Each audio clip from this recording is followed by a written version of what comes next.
Hello students, आज के इस लेक्चर में आप सभी का स्वागत है। आज हम BSc part third physical chemistry paper third के मॉलिक्यूलर ऑर्बिटल थ्योरी के अंतर्गत molecular orbital theory of covalent bond के बारे में पढ़ेंगे।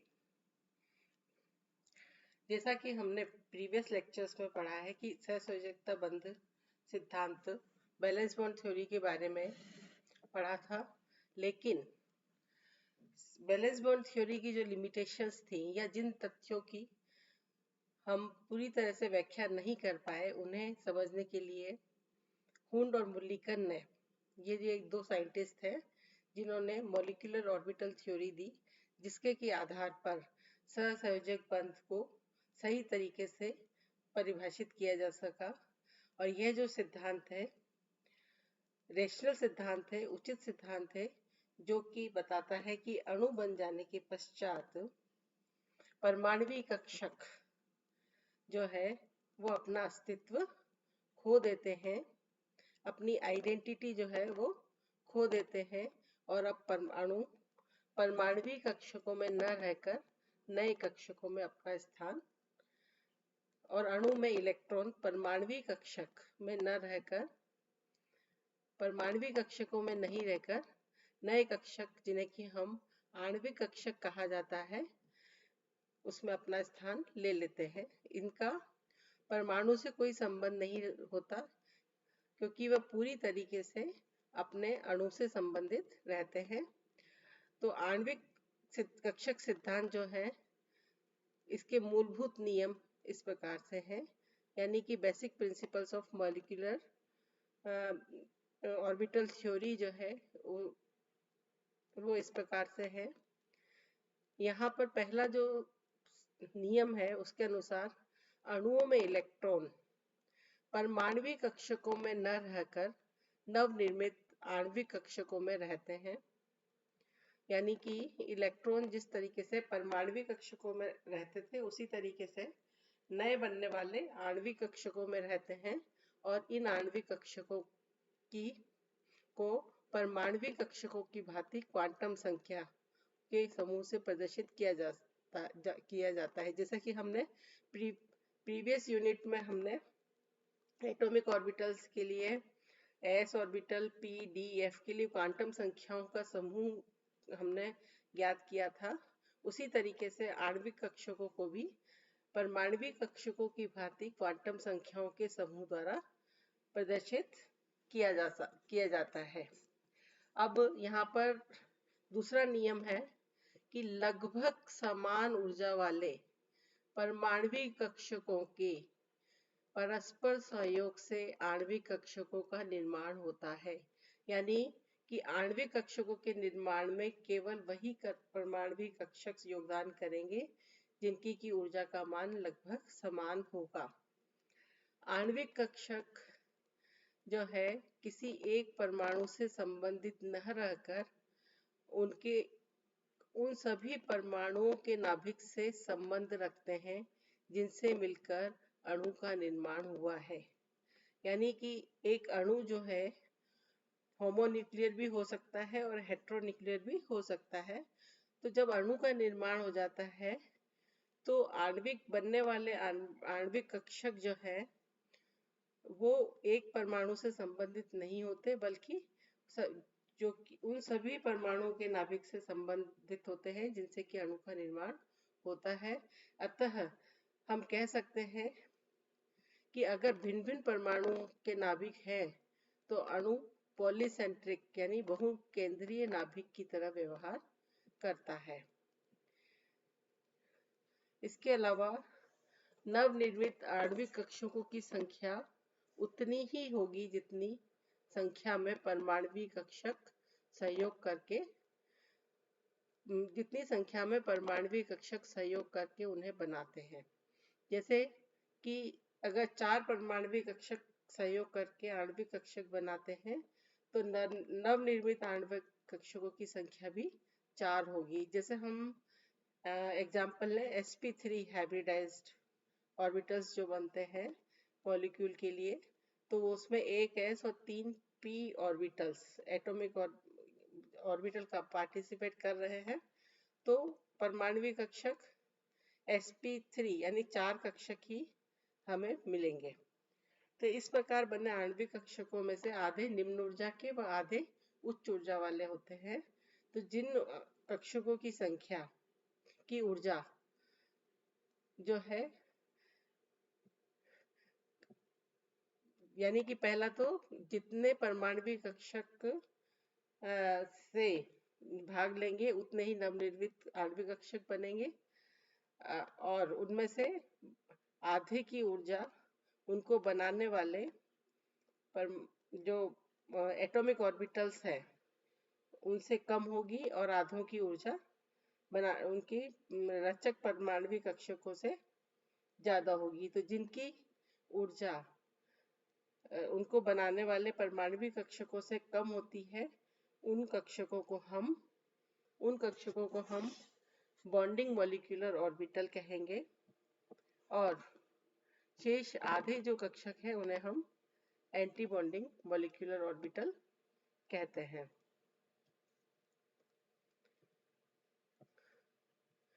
प्राप्त आणविक कक्षकों की आकृति सहयोग करने वाले परमाणविक कक्षकों की आकृति पर निर्भर करती है। यानी कि अगर s ऑर्बिटल से बन रहे हैं, p से बन रहे हैं, उनकी आकृति पर बनने वाले आणविक कक्षकों की आकृति निर्भर करेगी। इसी तरीके से आणविक कक्षक अफबाउ नियम का पालन करते हैं, अर्थात सबसे पहले निम्नतम ऊर्जा वाले आणविक कक्षक भरे जाते हैं, यानी पहले बॉन्डिंग ऑर्बिटल्स भरे जाएंगे, फिर उच्च ऊर्जा वाले आणविक कक्षक भरे जाते हैं, यानी कि फिर एंटी बॉन्डिंग ऑर्बिटल्स भरे जाएंगे। परमाणविक कक्षकों की भांति आणविक कक्षक में भी 2 इलेक्ट्रॉन समा सकते हैं, वह दोनों इलेक्ट्रॉन विपरीत चक्रण लिए रहते हैं।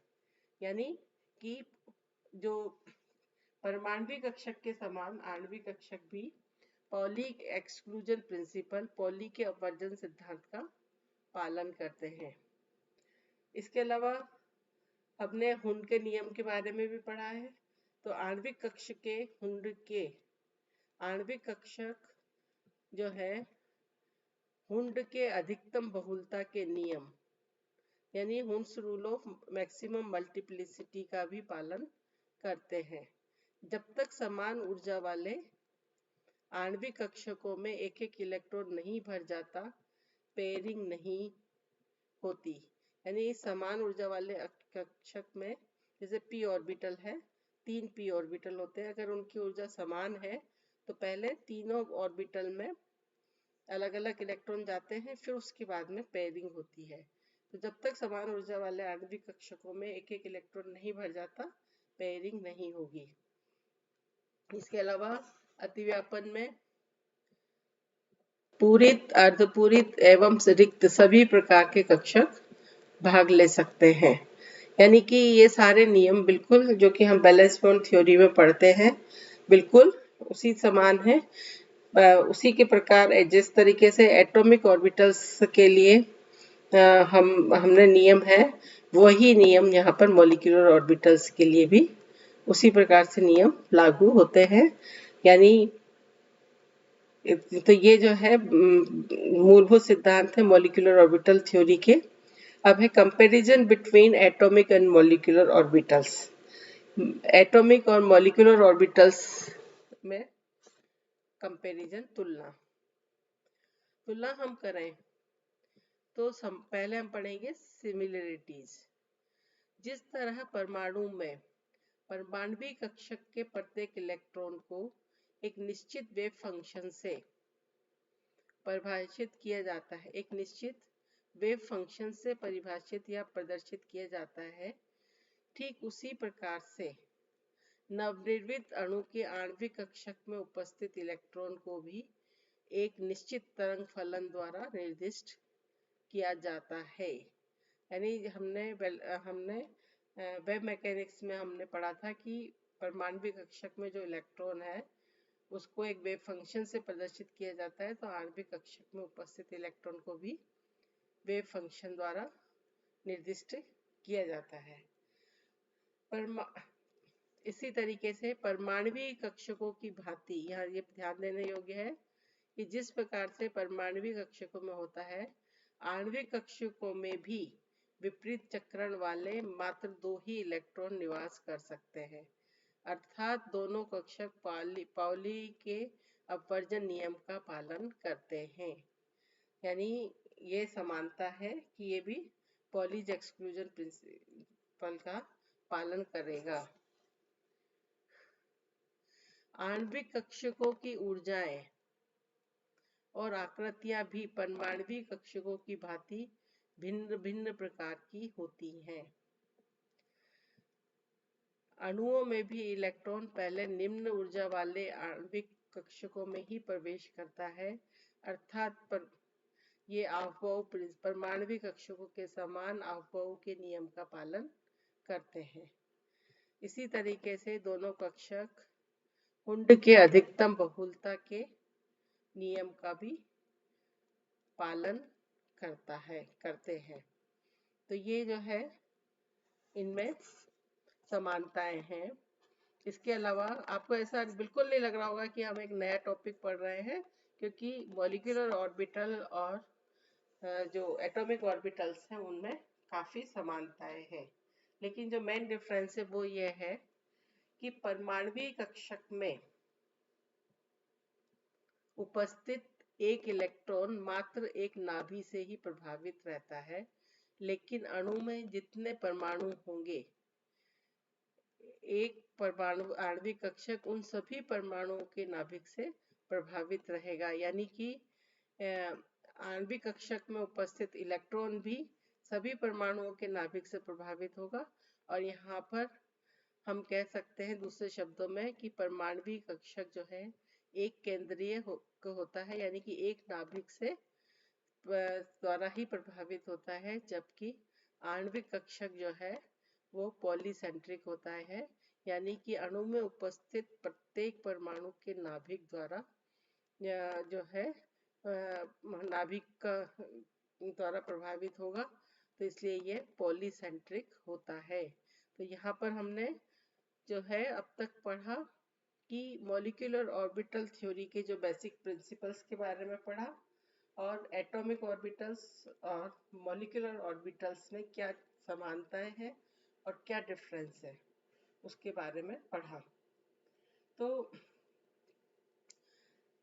अब यहाँ पर जो थ्योरी है, बेसिक कंसेप्ट है कि परमाणुवीय कक्षकों के रेखीय संयोग, linear combination of atomic orbitals, मतलब ये क्यों जरूरी है, क्यों करवाया जा रहा है, ताकि हम एटॉमिक ऑर्बिटल्स का रेखीय संयोग से हम जो है किसी भी अणु के जो है आणविक कक्षकों को प्राप्त कर सकते हैं। यानी किसी भी अणु के आणविक कक्षकों को बंधी परमाणुओं के परमाणिक कक्षकों के रेखीय संयोग से प्राप्त किया जा सकता है। यानी कि हम कह सकते हैं किसी भी अणु के जो हमें आणविक कक्षक प्राप्त होते हैं, उनको उस अणु को बनाने वाले या जो परमाणु है, बंधी परमाणु है, उनके परमाणुवीय कक्षकों के रेखीय संयोग से प्राप्त किया जा सकता है। और तरंग यांत्रिकी अवधारणा यानी वेव मैकेनिक्स कंसेप्ट के अनुसार परमाणिक कक्षकों को तरंग फलन साई द्वारा निरूपित किया जाता है, और ये तरंग फलन श्रोडिंगर तरंग समीकरण को हल करने पर प्राप्त होते हैं। जैसा कि हमने प्रीवियस चैप्टर में जो है श्रोडिंगर तरंग समीकरण को हल किया था, तो उससे हमने तरंग फलन को प्राप्त किया था। और परमाणुवीय कक्षकों की भांति अणुओं में उपस्थित इलेक्ट्रॉन के व्यवहार की व्याख्या करने के लिए भी श्रोडिंगर तरंग समीकरण लिखी जा सकती है, लेकिन ये इतनी जटिल है कि इसे अणुओं हेतु हल करना बहुत मुश्किल है। अतः इसके लिए वैज्ञानिकों ने एक नई विधि से तरंग फलनों को ज्ञात किया और इसको जो है हम इस अप्रोक्सीमेट मेथड को परमाणविक कक्षकों के रेखीय सहयोग LCAO की विधि कहते हैं। जैसे कि हम एक देखें, जब हमें दो परमाणविक कक्षकों का रेखीय संयोग करवाना है तो उनके परमाणु कक्षकों के इस विधि में जब दो परमाणविक कक्षकों के तरंग फलन के रेखीय संयोग करवाया जाता है तो उन दोनों परमाणु कक्षकों के तरंग फलनों को जोड़ा या व घटाया जाता है। तो इस प्रकार से प्राप्त तरंग फलन आणविक कक्षकों के तरंग फलन को व्यक्त करेगा। यदि साई उस अणु के आणविक कक्षक का तरंग फलन है जिसके पास दो परमाणु है, यानी कि और जिन परमाणुओं के परमाणविक कक्ष और उनका तरंग फलन अगर साई ए और साई बी है, तो हम यहाँ कह रहे हैं कि एटॉमिक ऑर्बिटल्स के तरंग फलनों के रेखीय संयोग हेतु उनके तरंग फलनों को जोड़ा व घटाया जाता है। तो जब मॉलिक्यूलर ऑर्बिटल बनेगा, यानी कि दो एटम है ए और बी, उनके लीनियर कॉम्बिनेशन से मॉलिक्यूल बना, तो जो मॉलिक्यूलर ऑर्बिटल है उसको हम दो तरंग फलन जो कि जिसमें साई ए परमाणु के लिए परमाणविक कक्षक तरंग फलन है और साई बी जो है वो दूसरे परमाणु बी परमाणु के लिए परमाणविक कक्षक तरंग फलन है, और हमें मॉलिक्यूलर ऑर्बिटल को प्राप्त करना है तो इन परमाणविक कक्षक तरंग फलन को जोड़ के और घटा के प्राप्त करेंगे। तो मॉलिक्यूलर ऑर्बिटल का जो वेव फंक्शन है वो होगा बराबर Sai A plus minus psi B. अब ये जो समीकरण है 2.1 बताता है कि हमें परमाणविक कक्षक तरंग फलन साई ए और साई बी के रेखीय संयोग से दो आणविक कक्षक प्राप्त होते हैं। हमने पढ़ा पहले कि जितने परमाणविक कक्षक भाग लेंगे उतने ही जो है अणु के निर्माण में जितने परमाणविक कक्षक भाग लेंगे उतने ही मॉलिक्यूलर आणविक कक्षक बनेंगे, है ना। तो यहाँ पर हमने दो परमाणविक कक्षक जो है काम में लिए हैं, तो उससे हमें दो मॉलिक्यूलर ऑर्बिटल प्राप्त हुए हैं। तो यहाँ पर उसको हम दोनों, एक को साई बी से और दूसरे को साई स्टार से प्रदर्शित कर रहे हैं। तो यहाँ पर जब तरंग फलन परमाणविक कक्षकों के तरंग फलन को जोड़ा जाता है तो हमें बॉन्डिंग मॉलिक्यूलर ऑर्बिटल मिलेगा जिसकी की ऊर्जा परमाणविक कक्षकों के कक्षकों की ऊर्जा से कम होगी, और दूसरा जो है anti bonding orbital molecular orbital मिलेगा जिसकी की ऊर्जा परमाणविक कक्षकों की ऊर्जा से ज्यादा होती है। तो यहाँ ये साई स्टार को जो है वो परमाणविक कक्षकों के तरंग फलन को घटाने पर और बॉन्डिंग जो वेव फंक्शन है वो परमाणविक कक्षकों के तरंग फलन को जोड़ने पर प्राप्त होती है। तो आणविक तरंग फलन जिन परमाणविक कक्षकों के संयोग से निर्मित होता है उनसे कम ऊर्जा का होगा, हमने पहले भी पढ़ा। अब यह आणविक कक्षक नवनिर्मित अणु को स्थायित्व की स्थिति में ला देता है क्योंकि इसकी ऊर्जा परमाणविक कक्षकों की ऊर्जा से कम है, यानी कि इसकी स्टेबिलिटी ज्यादा होगी। इसी प्रकार अणु AB के इस आणविक कक्षक तरंग फलन को बॉन्डिंग मॉलिक्यूलर ऑर्बिटल कहा जाता है, जिसे समीकरण 2.2 यानी इस समीकरण द्वारा हम बताते हैं। इसके विपरीत जब आणविक कक्षक जो है साई स्टार अपने रचक परमाणविक तरंग फलन साई ए और साई बी से अधिक ऊर्जा का होता है, यह बंधन प्रक्रिया को दुर्बल बनाता है इससे अधिक ऊर्जा का है और ये बंधन प्रक्रिया को दुर्बल बनाता है, अतः इसे हम विपरीत बंधी आणविक कक्षक कहते हैं। जैसा कि हम चित्र में दर्शाया गया है, चित्र हमने नीचे अब आएगा, तो साई बी में बी बंधी और साई स्टार में स्टार विपरीत बंधी कक्षक को, ये जो साई स्टार है ये विपरीत बंधी कक्षक को इंगित करता है। और इस प्रकार दो परमाणु कक्षक जिनका की तरंग फलन साई ए और वह साई बी है, अगर उनका रेखीय संयोग हो तो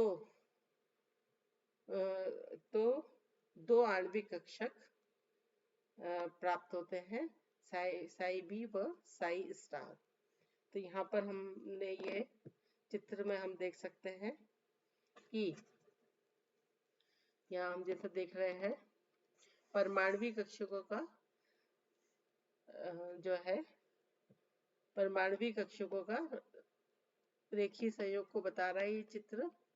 यहाँ पर ऊर्जा के बढ़ता हुआ क्रम है, यहाँ पर ये जो लेवल है ये परमाणु कक्षकों का की ऊर्जा है, जिसमें यहाँ पर इसका कक्षक परमाणु कक्षक की ऊर्जा है ए और साई बी की, यानी परमाणु कक्षक ये वाला एरिया साई बी को प्रदर्शित करता है और ये साई ए को पता करता है।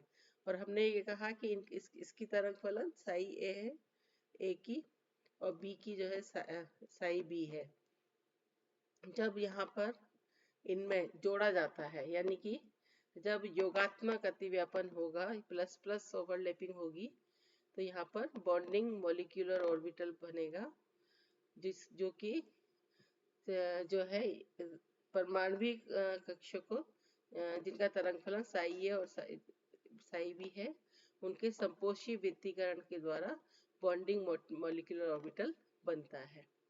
जबकि जब इनमें विनाशी व्यतिकरण यानी साई ए और साई बी का जब प्लस माइनस यानी अतिव्यापन हो, यानी कि जब यहाँ पर विनाशी व्यतिकरण हो, क्योंकि हम ऑर्बिटल जो वेव फंक्शन है किसी भी एटॉमिक ऑर्बिटल्स का, उसको हम तरंग के समान मान रहे हैं यहाँ पर, तो तरंग की प्रकृति है, तो इसमें विनाशी व्यतिकरण जो है तरंग की नेचर को बताता है, या विनाशी व्यतिकरण हो रहा है यानी प्लस माइनस अतिव्यापन हो रहा है, तो यहाँ पर तरंग फलन जो है घट जाएगा, यानी कि घटाने पर जो है आणविक कक्षक प्राप्त होगा। तो यहाँ हम देख रहे हैं कि साई बी की एनर्जी, ये ऊर्जा के बढ़ते क्रम को बता रहा है। साई बी की एनर्जी जो है वो एटॉमिक ऑर्बिटल साई ए की एनर्जी और साई बी की एनर्जी से कम है, यानी कि ये स्थायित्व को बताएगा।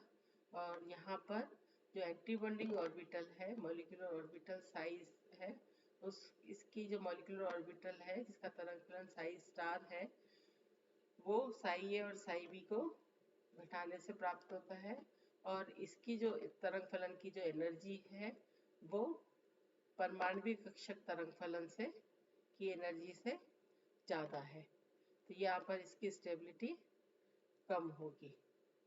तो यहाँ पर ये हमने इसको समझाया है कि किस तरीके से कि परमाणु कक्षकों की से आणविक कक्षक निर्माण को समीकरण में धनात्मक चिन्ह से, और ये प्लस प्लस अतिव्यापन को बताता है, आणविक कक्ष निर्मित करते हैं, जबकि समीकरण में नेगेटिव चिन्ह परमाणु कक्षों के धन व ऋण क्षेत्रों के अतिव्यापन यानी प्लस माइनस अतिव्यापन के फलस्वरूप प्राप्त आणविक कक्षक साई स्टार के निर्माण को बताता है। यदि प्लस चिन्ह को तरंग का क्रेस्ट और माइनस चिन्ह को ट्रफ माना जाए, तो प्लस माइनस अतिव्यापन निर्माणात्मक व्यतिकरण और प्लस प्लस अतिव्यापन निर्माणात्मक व्यतिकरण और प्लस माइनस अतिव्यापन जो है विध्वंसात्मक व्यतिकरण को व्यक्त करता है।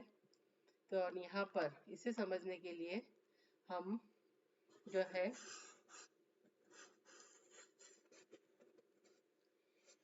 हाइड्रोजन परमाणु के 1s परमाणु कक्षकों का जो है लीनियर कॉम्बिनेशन को हम दर्शाएंगे। तो यहाँ पर हम देखते हैं कि हाइड्रोजन के लिए जब हाइड्रोजन के लिए हम 1s ऑर्बिटल, इसका 1s ऑर्बिटल दूसरे हाइड्रोजन पर जिसका कि वेव फंक्शन साई ए है, दूसरे b ऑर्बिटल हाइड्रोजन का उसके जिसका कि वेव फंक्शन साई बी है, इसके जब LCAO एडिशन होता है तो हाइड्रोजन अणु का निर्माण होता है। और यहाँ पर इसे हम साई बी से हम बता सकते हैं। और ये जो ऑर्बिटल जो बॉन्ड बनेगा सिग्मा 1sb द्वारा बताया जाएगा बराबर Sai A plus psi B. और इसी तरीके से जब इसमें संपोषी ये दूसरा जो विनाशी व्यतिकरण होगा तो 1s ऑर्बिटल 2s ऑर्बिटल को बताएगा।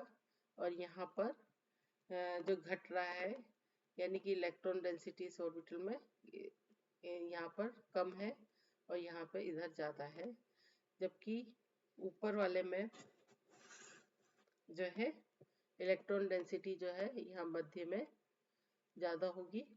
तो यहाँ पर इलेक्ट्रॉन डेंसिटी ये जो नोडल तल है वो ये बताता है कि इलेक्ट्रॉन डेंसिटी 0 होगी इस जगह पर।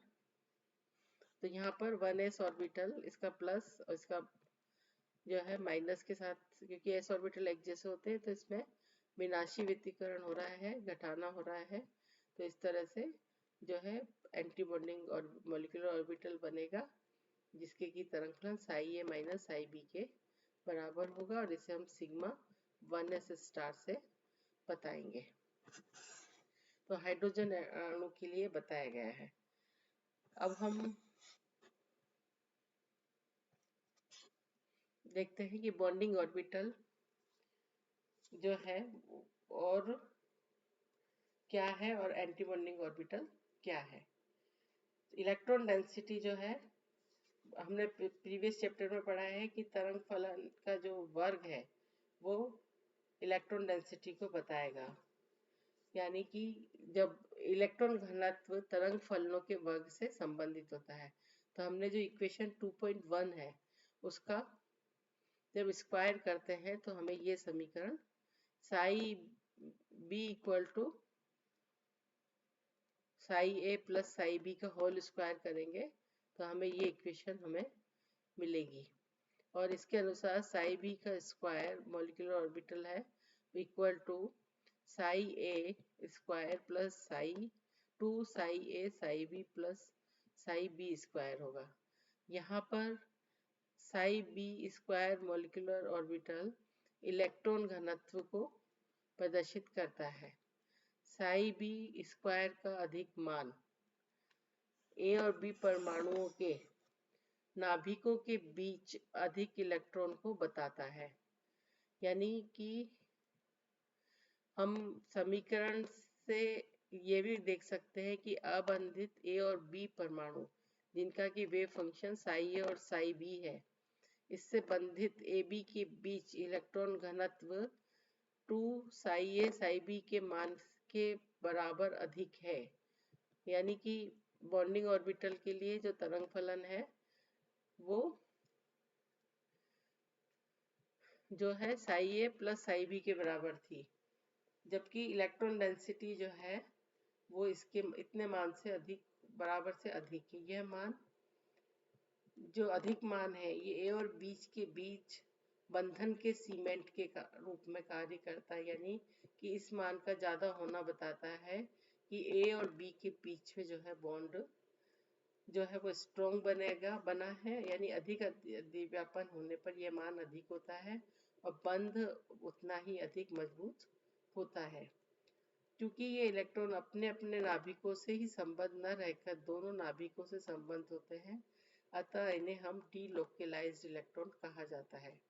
यानी कि जब इलेक्ट्रॉन एक अपने ही परमाणु के नाभिक से संबंधित है तो वो लोकलाइज्ड होता है, लेकिन यहाँ पर दो नाभिक हैं ए और बी का, तो ये जो है बॉन्डिंग इलेक्ट्रॉन अपने दोनों ही नाभिकों से संबंधित होते हैं, अतः इन्हें हम डीलोकलाइज्ड इलेक्ट्रॉन कहते हैं। तो यहाँ पर जो डायग्राम है इसमें बॉन्डिंग मॉलिक्यूलर ऑर्बिटल का जो है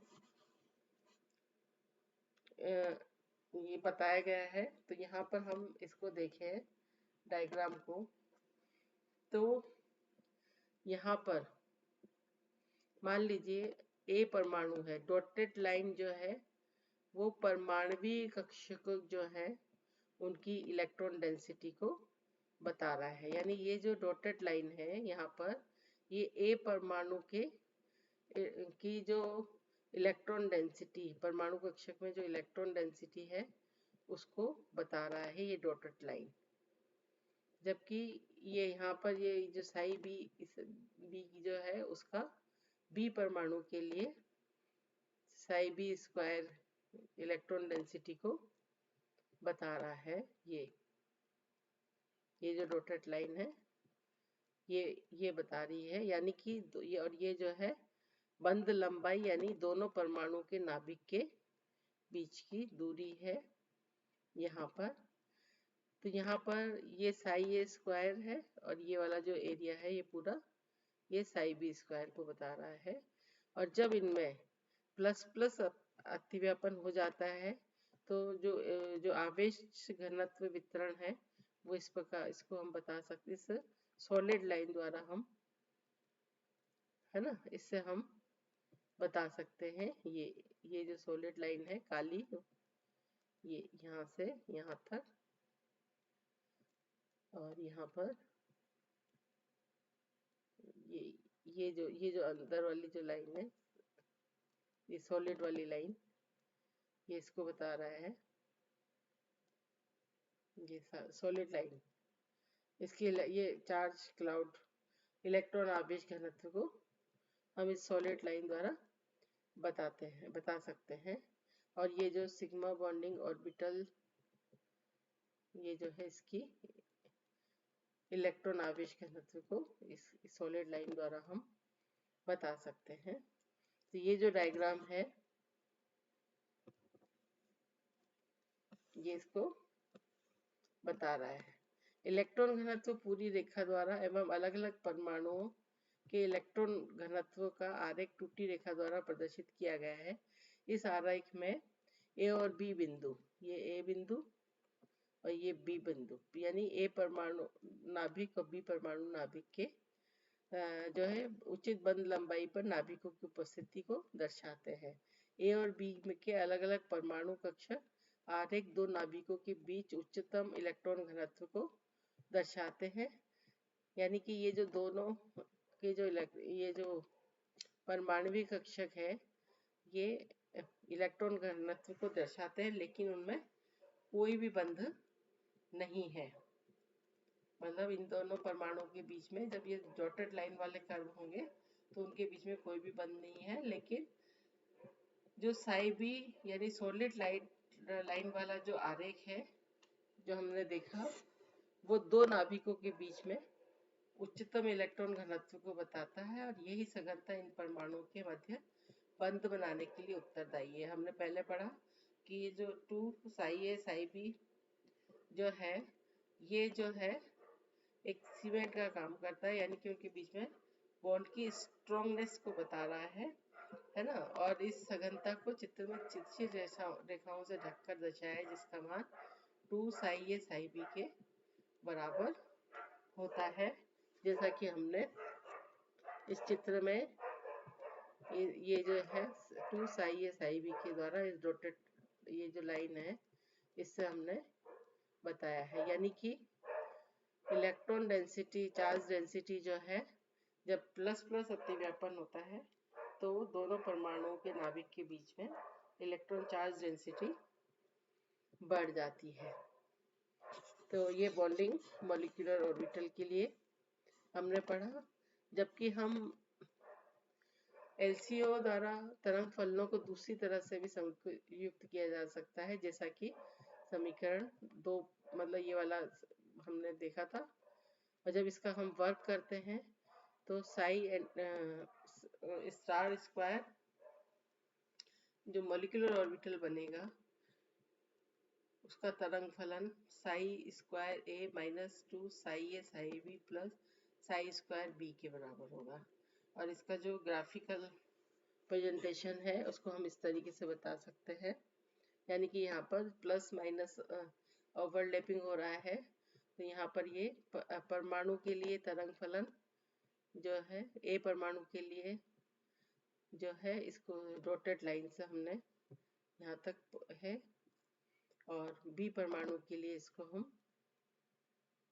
जो है इस डॉटेड लाइन द्वारा बताया गया है।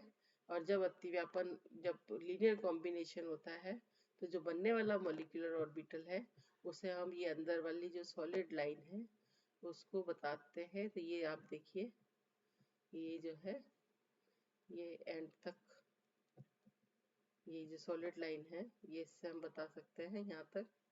और ये यानी कि पहले वाली लाइन में तो ये इस तरीके से चार्ज डेंसिटी बढ़ रही थी, जबकि यहाँ पर चार्ज डेंसिटी जो है वो एटॉमिक ऑर्बिटल्स के कंपैरिजन में भी और भी कम हो गई है।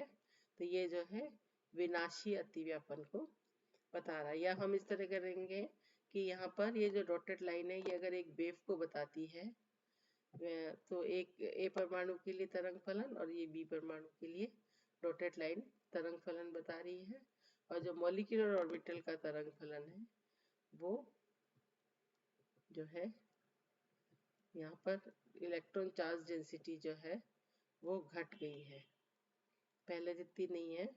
तो ये जो घटाव है वो -2 साई ए साई बी के बराबर है।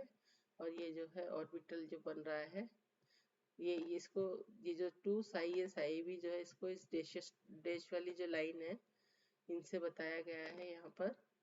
यानी कि इतना जो है तो जो इलेक्ट्रॉन चार्ज डेंसिटी जो है वो घट जाती है, और इसको जो है इससे बताया गया है। और यहाँ पर ये जो है यहाँ पर चार्ज डेंसिटी ये नोडल पॉइंट है जो कि 0 के बराबर होती है, जैसे कि हमने इस डायग्राम में देखा था।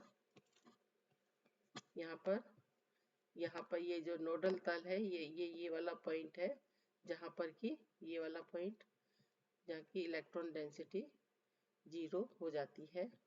तो इस तरीके से ये जो है डेस्ट्रक्टिव उसको बताता इंटरफेरेंस को बताता है। तो इलेक्ट्रॉन घनत्व पूरी रेखा द्वारा परमाणु कक्षक का और अलग अलग परमाणु कक्षकों के लिए जो है टूटी रेखा द्वारा तरंग इलेक्ट्रॉन घनत्व के मानों को प्रदर्शित किया है। इस आरेख में ए और बी बिंदु उचित बंध लंबाई पर नाभिकों की उपस्थिति को, ये जैसे उसमें पहले वाले में था, निश्चित लंबाई पर ए और बी की दूरी है ना। ए और बी के अलग अलग परमाणु कक्षक आरेख दो नाभिकों के बीच उच्चतम इलेक्ट्रॉन घनत्व को दर्शाते हैं, इसलिए इनके बीच में कोई बंध नहीं है। जबकि नहीं ये हाँ हम पढ़ रहे थे इसके बारे में। तो इसमें जो है हमने ऋणात्मक पद लिया है, तो ये जो स्टार मॉलिक्यूलर ऑर्बिटल है इसका मान जो है इससे इतना कम होगा, अतः इलेक्ट्रॉन घनत्व अबंधित के मध्य उपस्थित इलेक्ट्रॉन घनत्व से भी कम होता है, जैसा कि हम इस डायग्राम में हम देख रहे हैं। और है ना, और इसकी ऊर्जा का मान जो है Sai A plus psi B के योग से अधिक होगा, अतः ये बंध स्थायी नहीं होगा। अतः साई स्क्वायर एमओ के मान को चित्र में पूरी रेखा द्वारा और टूटी रेखा को आइसोलेटेड एटॉमिक ऑर्बिटल की इलेक्ट्रॉन डेंसिटी से प्रदर्शित किया गया है। तो यहाँ पर अत्यधिक नाभिक नाभिक प्रतिकर्षण के कारण नाभिकों के बीच इलेक्ट्रॉन घनत्व विलगित परमाणुओं के नाभिकों के बीच उपस्थित इलेक्ट्रॉन घनत्व से भी कम रह जाता है। क्यों रहता है? क्योंकि अत्यधिक नाभिक नाभिक प्रतिकर्षण हो रहा है, क्योंकि इलेक्ट्रॉन इलेक्ट्रॉन के बीच में प्रतिकर्षण है। तो इस तरह से अधिक ऊर्जा युक्त आणविक कक्षक को विपरीत बंधी या आबंधी कक्षक यानी एंटी बॉन्डिंग मॉलिक्यूलर ऑर्बिटल कहते हैं। ऋणात्मक अतिव्यापन के फलस्वरूप नाभिक के बीच इलेक्ट्रॉन घनत्व शून्य हो जाता है और शून्य इलेक्ट्रॉन घनत्व रखने वाले तल को नोडल प्लेन कहते हैं। यहाँ पर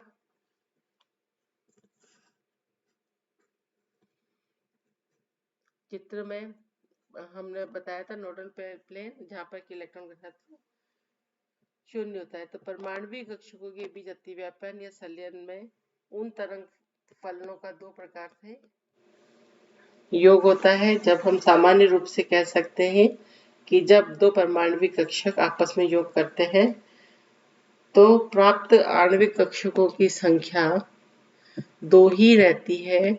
इनमें एक अबंधी कक्षक और दूसरा विपरीत बंधी या अपबंधी कक्षक बनता है।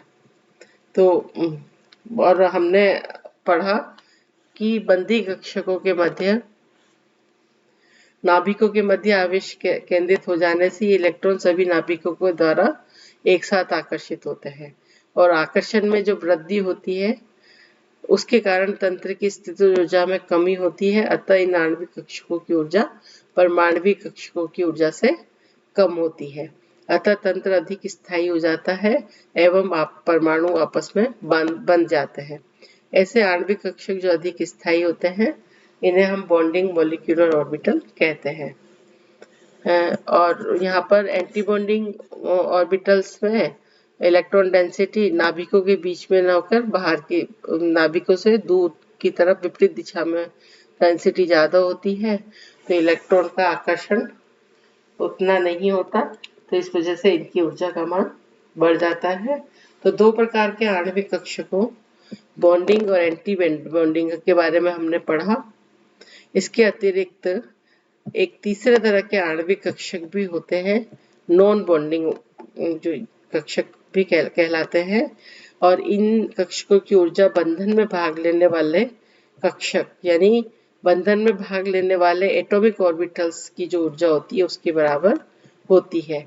अतः इनकी उपस्थिति से यह तंत्र यथास्थिति में रहता है, यानी कि न तो ऊर्जा में कोई परिवर्तन नहीं होता इनकी। अतः ये कक्षक बंध बनाने में भाग नहीं लेते, अतः इन्हें हम नॉन बॉन्डिंग और मॉलिक्यूलर ऑर्बिटल्स कहते हैं। अब है आणविक कक्षकों की ऊर्जा, इसको हम बताएं तो इसको समझने के लिए ये साई बी और साई स्टार जो है, जब बॉन्डिंग यहाँ पर जो है साई बी और साई स्टार से ऊर्जा की गणना करके अंतर नाभिक की दूरी के साथ वक्र खींचे जाएं तो इस प्रकार से हमें कर्व प्राप्त होंगे। एक कर्व जो कि Sai A plus psi B के लिए स्थितिज ऊर्जा में जो परिवर्तन होगा और दूसरा जो कर्व है वो साई ए माइनस साई बी के लिए यहाँ खींचा गया है। तो यहाँ पर हम देखते हैं कि एक कर्व तो यहाँ पर ये वाला है, एक कर्व ये वाला है और ये तीसरा कर्व सी है और यहाँ पर ये कर्व ए बी और सी है। तो यहाँ पर हम देखते हैं कि ये जो कर्व है ए है, इलेक्ट्रॉन ये वाला जो कर्व है ये इलेक्ट्रॉन और नाभिकों के बीच में आकर्षण की वजह से जो है इसकी ऊर्जा परिवर्तित हो रही है। यहाँ पर जो बी कर्व है यहाँ पर नाभिक और इलेक्ट्रॉन के बीच में प्रतिकर्षण हो रहा है, तो इसमें जो ऊर्जा में परिवर्तन है उसको इस कर्व द्वारा हम बता रहे हैं। और यहाँ पर सी जो है कुल ऊर्जा परिवर्तन को बता रहा है, यानी कि जब इलेक्ट्रॉन और नाभिक एक दूसरे के पास आते हैं तो उनमें नाभिकीय आकर्षण के कारण उनमें स्थायित्व बढ़ता है और उनकी ऊर्जा का मान कम होता है और उनका स्थायित्व बढ़ता है। तो यहाँ तक तो यह जो है ये जो एनर्जी है इंटरन्यूक्लियर डिस्टेंस, यहाँ तक तो ये एक दूसरे के पास आ जाते हैं, लेकिन इसके बाद जो है और पास लाने पर जो है उनमें आकर्षण की जगह प्रतिकर्षण बढ़ने, इससे ज्यादा दूरी पर आकर्षण की जगह जो है प्रतिकर्षण बढ़ने लगता है ना। जब दो नाभिक साम्य अवस्था से तो दोनों परमाणु, यानी कि यहाँ पर इलेक्ट्रॉन और नाभिकों के बीच में आकर्षण को बता रही है ये ए वक्र। बी वक्र नाभिक नाभिक और इलेक्ट्रॉन इलेक्ट्रॉन के बीच में प्रतिकर्षण को बताता है, और कुल ऊर्जा परिवर्तन को व्यक्त कर रहा है सी, है ना। तो यहाँ पर ये इसकी ऊर्जा जब तक कम होगी जब तक कि उनकी इंटरन्यूक्लियर डिस्टेंस में कमी आती है, एक न्यूनतम दूरी तक यहाँ तक पहुंच गया। इसके पश्चात और भी अगर हम इंटरन्यूक्लियर डिस्टेंस की भी और स्थितिज ऊर्जा के बीच में है एक और इंटरन्यूक्लियर डिस्टेंस को हम कम करें तो उनमें आकर्षण की जगह प्रतिकर्षण बढ़ने लगता है, अधिक हो जाता है। इसकी वजह से ऊर्जा का मान बढ़ने लगता है, इसको बता रहा है। और ये जो न्यूनतम डिस्टेंस है इसे हम E0 से पर जो ऊर्जा है उसे हम E0 से व्यक्त करते हैं। तो इस तरीके से साई ए और साई बी के लिए स्थितिज ऊर्जा बॉन्डिंग मॉलिक्यूलर ऑर्बिटल के लिए है, लेकिन जब एंटी बॉन्डिंग मॉलिक्यूलर ऑर्बिटल है इसकी जो स्थितिज ऊर्जा में परिवर्तन है, तो ये यहाँ पर विपरीत चिन्ह वाले परमाणविक कक्षक, यानी कि इसका चिन्ह प्लस है और इसका माइनस है, तो विपरीत चिन्ह वाले जो जो परमाणविक कक्षकों के मिलने से ये बनता है एंटी बॉन्डिंग जो मॉलिक्यूलर ऑर्बिटल उसका तरंग फलन के लिए। तो विपरीत बंदी कक्षक के लिए प्रतिकर्षण बल जो है सदैव ही आकर्षण बलों से अधिक होते हैं, और इसके कारण नाभिकों के बीच किसी भी दूरी पर न्यूनतम ऊर्जा अवस्था प्राप्त नहीं होती। तो ये जो है यहाँ पर नाभिकों के बीच में ए के लिए, ये बी के लिए और ये सी के लिए, और ये मध्य रेखा है इंटर, इसको बता रहा है। तो इस पर न्यूनतम ऊर्जा अवस्था प्राप्त नहीं होती, या इसको हम इस तरीके से समझ सकते हैं कि ए आकर्षण के कारण ऊर्जा परिवर्तन, प्रतिकर्षण के कारण ऊर्जा परिवर्तन और कुल ऊर्जा परिवर्तन को दर्शा रहा है। तो यहाँ पर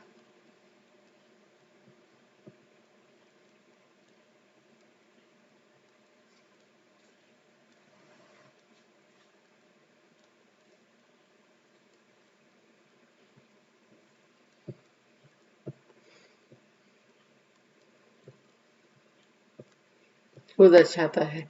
उपरोक्त की बॉन्डिंग मॉलिक्यूलर ऑर्बिटल्स के तरंग फलन के लिए अणु में नाभिकों के एक दूसरे से बहुत अधिक निकट होने पर ही प्रतिकर्षण बल अधिक स्ट्रॉन्ग होगा, अन्यथा आकर्षित बल ही सबल होता है यानी स्ट्रॉन्ग होता है।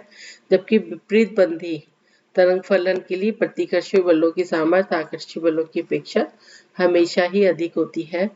और सी जो वक्र है मध्य के ऊपर है, तब विशेष नाभिक की दूरी पर तो एक न्यूनतम ऊर्जा प्राप्त होती है, लेकिन साई स्टार के लिए ऐसा कोई भी न्यूनतम ऊर्जा स्तर नहीं होता। और तीसरे प्रकार के bonding non bonding molecular orbital उसी ऊर्जा स्तर के होते हैं जिस ऊर्जा स्तर के अतिव्यापन में भाग लेने वाले परमाणविक कक्षक होते हैं, तो इनकी ऊर्जाओं में कोई परिवर्तन नहीं होता। तो यहाँ पर आज के लिए बस इतना ही। हमने आज जो है मॉलिक्यूलर ऑर्बिटल थ्योरी के प्रिंसिपल्स के बारे में पढ़ा, एटॉमिक ऑर्बिटल्स और मॉलिक्यूलर ऑर्बिटल्स में क्या समानताएं हैं या क्या डिफरेंस है इनके बारे में पढ़ा। फिर linear combination of atomic orbitals के बारे में पढ़ा, जिसमें कि हमने तीन तरह के मॉलिक्यूलर ऑर्बिटल्स है यहाँ पर, bonding molecular orbitals, anti bonding और non bonding molecular orbitals. Anti bonding orbitals की जो ऊर्जा है वो जो एटॉमिक ऑर्बिटल्स की ऊर्जा से कम होती है और ये अधिक स्थायी होते हैं, जबकि बॉन्डिंग मॉलिक्यूलर ऑर्बिटल्स जो एंटी बॉन्डिंग मॉलिक्यूलर ऑर्बिटल्स जो हैं उनकी ऊर्जा एटॉमिक ऑर्बिटल्स की ऊर्जा से ज़्यादा होती है और ये कम स्थायी होते हैं। और नॉन बॉन्डिंग जो मॉलिक्यूलर ऑर्बिटल्स है उनकी ऊर्जा जो है एटॉमिक ऑर्बिटल्स के बराबर होती है। ये बॉन्डिंग में पार्टिसिपेट नहीं करते, यानी कि इनमें किसी भी प्रकार का ऊर्जा परिवर्तन नहीं होता। आज के लिए बस इतना ही। बहुत बहुत धन्यवाद।